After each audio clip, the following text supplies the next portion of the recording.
Once again, welcome to this lesson again, teacher Dan, that we're going to have here. And before that, before everything, I have to remind you that don't forget to press on the bell so you don't miss out on the next post, okay, from teacher Dan. Okay, yeah. Now this time, remember, previous class we were talking about the carbohydrates, okay, yeah, and I remember we had talked of how you can know or how you can distinguish a carbohydrate, in that we talked of the components or the constituents that make up the carbohydrate, okay, yeah. And we also talked of the ways to identify and to know whether something qualifies to be a carbohydrate or it doesn't. Now in this second class, we're going to learn something different, not different but rather an extension of what we learned earlier. And in that, right now, we're going to learn on the classes of monosaccharides. Okay, yeah, I remember I told you that we're going to learn on the monosaccharides in our next class. So this time, we're going to learn on the classes of monosaccharides. And I believe that you're very much ready to dig into this and just let's dive into chemistry. So classes of monosaccharides. So this is going to be our area of discussion, right now. Okay. Now, I believe that you've ever heard of the term monosaccharide. Okay. Yeah, and because that it is the smallest carbohydrate. Okay. Yeah. So from the monosaccharide is where we can build up the other saccharide. Okay. So when we can now get the disaccharide. Okay. We can also get the polysaccharide.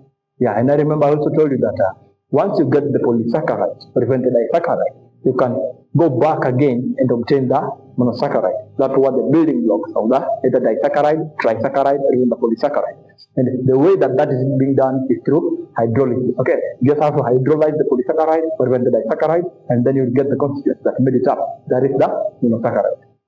Now, under this class of monosaccharides, these are the objectives that you have to prepare yourself, something that we are going to focus on during this learning session. Okay, yeah. So you will learn to classify monosaccharides as either aldoses or even ketoses. Okay, if you can remember, we talked of the aldehyde, okay, and the ketone.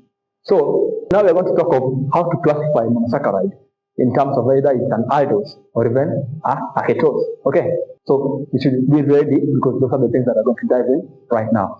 And also apart from that, you'll also get to distinguish between a D sugar and also an L sugar. Okay, yeah, so those are the objectives.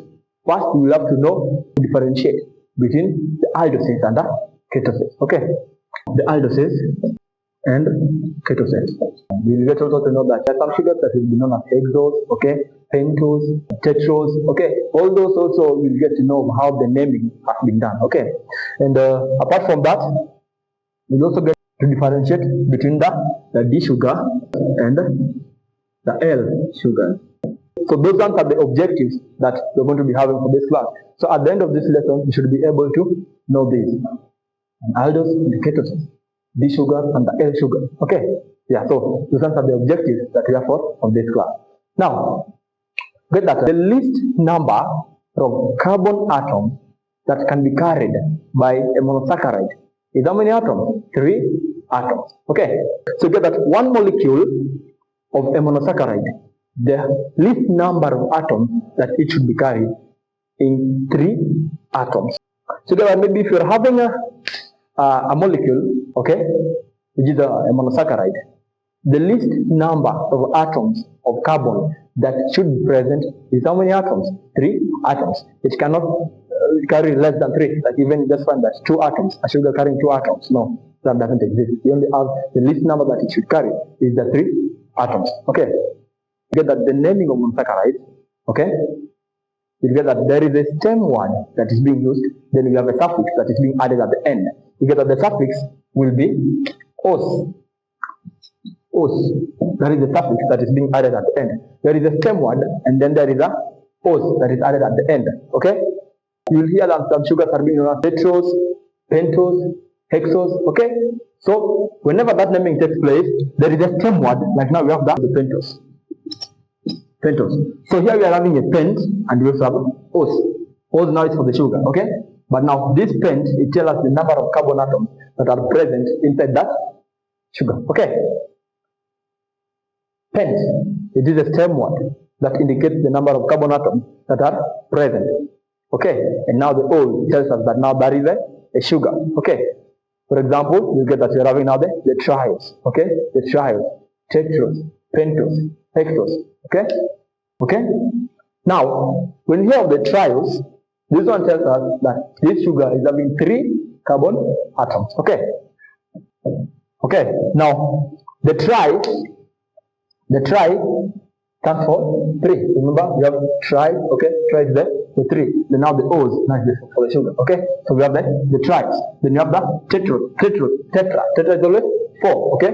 So the tetrose, get that, it stands for now 4 carbon atoms. Now there we are having 4 carbon atoms.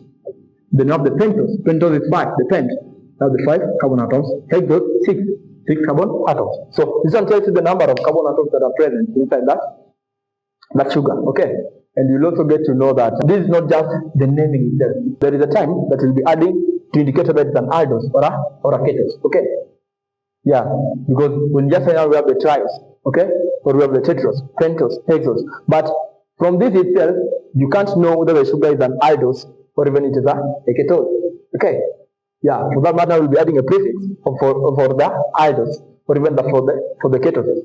So it helps us to differentiate, or even to identify that where does the sugar belong? Is it an aldose sugar or is it a ketose? Okay. Yeah. So also that one you get to know here. So monosaccharides are either classified as aldoses or even the ketoses. Okay. And now, just like we said that the aldoses and ketoses, for a monosaccharide to be the aldose, then it has to be having the functional group aldehyde. Okay, the aldehyde functional group. I believe you can remember the aldehyde functional group. Okay, you have the carbon here. Okay, double bond, then oxygen, and here we have the hydrogen. Okay, so here we have the carbon. So the bond continues. Okay, this one for the aldehyde functional group. So if it is having the aldehyde functional group, then that sugar or that monosaccharide is the aldose sugar. Okay. But if it is having the ketone functional group, okay, then we can have the ketone functional group CH2OH, okay. Then over here we are having a carbon, then a double bond, then we have the oxygen, okay. Then we have the bonding continues, okay. Over here we are having the ketone functional group, okay. Now if one is having the ketone functional group, then that one is a ketose sugar, okay. So that is how to differentiate between an aldose sugar and a ketose sugar, okay. So let's go to the name of the sugar. Okay.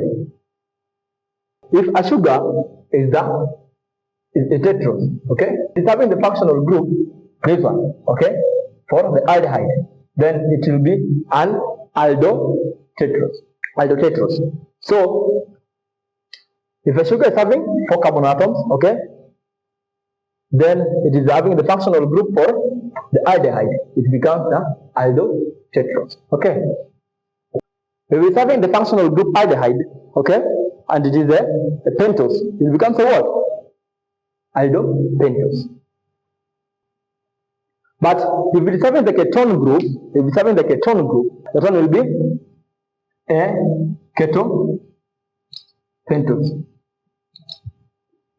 ketopentose. So you see, we are having an aldopentose. We also have a ketopentose. Okay, believe you can see that. Or even tetrose. You also have that. Yeah, so that one is when you are naming the sugar. Okay, so you should know that the functional group helps us to indicate whether the sugar is an aldehyde or even it is an aldose or even whether it is a ketose sugar. Okay, yeah. So get that combining those systems now gives us a general name for the given monosaccharide. Okay, let's work with an example to get an easy, even a better understanding of it. And in this example that I'm going to give over here, let's use the glucose and the fructose. Okay, let's use the glucose and the fructose. And we'll use fixture projection. Okay, so glucose, remember, is having 6 carbon atoms. Okay, so we have 1, 2, 3, 4, 5, 6. Okay, so connect the bonds in the carbons. Okay, so the first one over here for glucose, for glucose, we have double bond there, we have the oxygen, we are having the hydrogen, okay, OH, we are having the H. And on the third here, now we are having the H, over here we have the OH, here we have the OH, Here you have the H, you have the OH again, you have the H, then here we have CH2OH. Okay, now this one is for glucose. And now for fructose, we are having 6 carbon atoms first. 1, 2, 3, 4, 5, 6. Okay, then you have the bonding between them. So over here, the first one we are having CH2OH. Then you have the double bond here for the ketone. Okay, you have the oxygen. Then you have over here on the third one we are having H here. Then you have the OH. Here you have the OH. You have the H. The OH. You have the H here. Then here we have the CH2OH. So this one is for fructose. Yeah, so we have the glucose, we have the fructose. Okay. So remember that the fructose is always having the ketone group. Okay.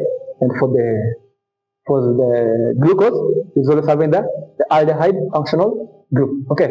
So let's try to name them through the naming that now we have done recently. Okay. Okay, that this one over here is having the aldehyde functional group. Okay. Having the aldehyde functional group. And remember that now for a sugar, for a monosaccharide that is having a aldehyde functional group, that one is being referred to as a aldose sugar. Okay, it is the aldose. So it falls in the aldose. So we'll begin with the aldo. So when the naming that, we begin with aldo. Okay, aldo. Then check the number of carbon atoms that are present. Okay, we have 1, 2, 3, 4, 5, 6. 6 carbon atoms, and that one is a hexose. Okay, so aldo. Hexo, okay, and now we have the O's, okay, the hexose, aldo, hexose. The line is for the glucose. How about the fructose? The fructose will be, it's having the ketone functional group, so it will be a ketose, okay, because of the ketone functional group, so it will become a keto, 6 carbon atoms, hex. Okay, then the O's, ketohexose. So I believe you can see how that is coming through. Okay, you have the ketohexose. That is now you can say it is the other name for fructose. Okay, this is the ketohexose. Okay, then for the glucose, the other name you can say it is the aldohexose. Okay, yeah. So that one is something that you should really know. So get that the glucose is an example of now the aldohexose. And now the ketohexose is the fructose. Okay, I believe you have seen how that is coming. Yeah, so mark that very, very well. So that one, when it comes to differentiating a sugar, whether it is an aldose or even it is a ketose. Okay, yeah, whether it is an aldose or it is a ketose. I believe now this part over here we have already understood what is it or even how it is coming through. And even in the naming of where you get that there are some that are known as triose, tetrose, pentose, hexose, the naming. You remember that we said that the first name there, the first part is refers to the number of carbon atoms that are present. Okay, but now then you add the O's to indicate the sugar. Okay, the monosaccharide. Yeah, then also you come to the part now whereby we now differentiate whether it is an aldose or a ketose. The functional group is the one that indicates or makes you know whether it is now the aldose, whether it is the ketose. Then you just add the prefix. Then now it becomes a name.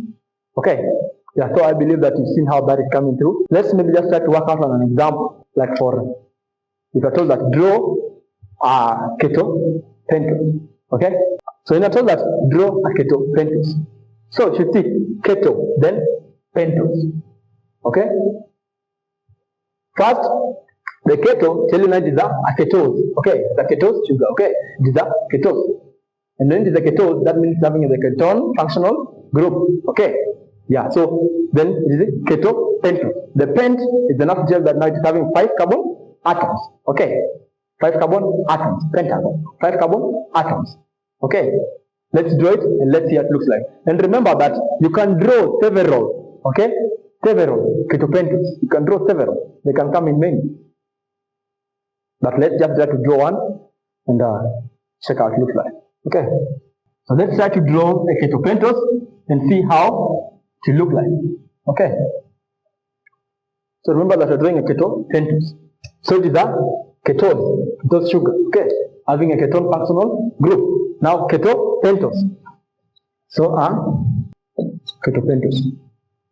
So the keto tells us that it's having the ketone functional group. The pent here telling us that it's having 5 carbon atoms, and now the O's is a sugar. Okay. Now let's draw the structure. Let's begin with the number of carbon atoms. There are 5. So we have 1, 2, 3, 4, and 5. Okay. Let's join them. The bond between them. The bond between them. Okay. And now it is a pentose. It is a keto. It means that the double bond is at the second carbon. Okay. The oxygen. Okay. At the top you're having H2OH. Okay. Over here you can have either here OH, H. Here you can have OH, H. Then you have H2 or H. That is a ketopentose. The ketopentose. So remember that I said that they can come several. Okay. Like this one is a ketopentose. And also at the same time, we can also have this. Let's do the 5 carbon atoms. 1, 2, 3, 4, 5. Okay. Let's join the bond together. Okay. Double bond here, the oxygen, CH2OH. Okay. We also CH2OH. Okay. Then maybe you can have here the OH here. Here you have the H. Here you can have the OH. Here you can have the H. You see?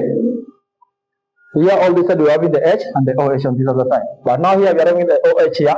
This side is the H, the OH here. Okay? Now you see, the ketopentose, they can come several. Okay? That is why I said that they can come more than one. So the ketopentose, this is the ketopentose, and at the same time, then it's also ketopentose. Okay? But now, there is still something that now will enable us to differentiate them, and that is the positioning of the OH on the second last carbon atom. Okay? On the second last carbon atom. Remember that we said that among the learning objectives in this area that we are studying right now under the monosaccharides, I also said that the second objective that we should mark was that we want to learn on the D sugars and the L sugars, differentiating them. Okay, and that is where now this will kick in.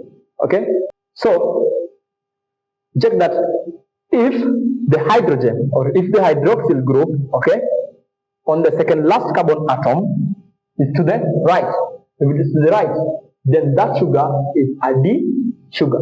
Okay, it's a D sugar. Like now, this one will be the D sugar. But now for this one, the hydroxyl group on the second last carbon atom, it is to the left. The another one becomes the L sugar. Mark that. Okay, just mark that. If the hydroxyl group on the second last carbon atom is to the right, then the one now becomes the D sugar. Now this one is a D. But if it is to the left, like now this one, the second last carbon atom, you have the hydroxyl group to the left, it becomes now an L. Okay. Yeah, so now you tell us now that this one will be a D ketopentose. Okay, or this one will be an L ketopentose. Okay, now you see, they're still different. Are you seeing how that is coming? Yeah, so like now you're having the D ketopentose, and then you'll be having the L ketopentose.